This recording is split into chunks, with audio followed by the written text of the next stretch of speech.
নানা গুঞ্জনের পর এককভাবে নির্বাচন করার কথা জানিয়েছেন চরমোনাই পীরের দল ইসলামী আন্দোলন বাংলাদেশ। জামায়াতে ইসলামী, জাতীয় নাগরিক পার্টি সহ ১১ দলীয় জোটে থাকছে না তারা।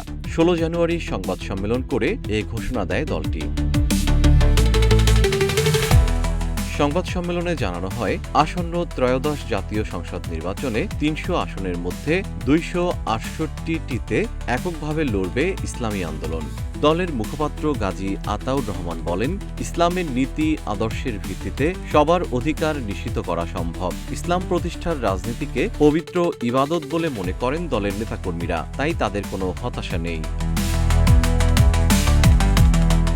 গাজী আতাউর বলেন, বৈষম্যহীন বাংলাদেশ গড়ার জন্য ইসলামপন্থীদের ভোটের ওয়ান বাক্স পলিসি ঘোষণা করেছিলেন চরমোনাই পীর সাহেব। তার অভিযোগ, কেউ কেউ রাজনৈতিক হাতিয়ার হিসেবে ক্ষমতায় যেতে সমঝোতাকে ব্যাহত করছে।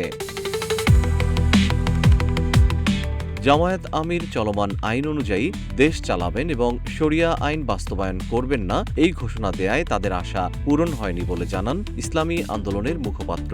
তাই তারা ইসলামী আন্দোলনের জোট ত্যাগ করেছেন বলেও জানান তিনি। এছাড়া রাজনৈতিক কিছু কারণও উল্লেখ করেন এই নেতা। আসন ভাগাভাগি নিয়ে বেশ কয়েকদিন ধরে জামায়াতে ইসলামী সহ ১১ দলীয় জোটে টানাপোড়েন চলছে। এই অবস্থায় ১৫ জানুয়ারি সংবাদ সম্মেলন করে জাতীয় সংসদ নির্বাচনে ৩০০ আসনের মধ্যে ২৫৩টিতে জোটের প্রার্থী ঘোষণা করা হয়। ফলে ঝুলে থাকল ৪৭টি আসন। ৩টি দলের আসনের ভাগ জানানো হয়নি। তাদের সঙ্গে আলোচনা চলছে বলে সংবাদ সম্মেলনে জানানো হয়। ১৬ জানুয়ারি জোট থেকে বেরিয়ে যাওয়ার চূড়ান্ত সিদ্ধান্ত জানালো ইসলামী আন্দোলন। ফলে ১১ দলীয় জোট ভেঙে যাওয়ার বিষয়টি নিশ্চিত হল। জেম শিহাব, রূপালী বাংলাদেশ।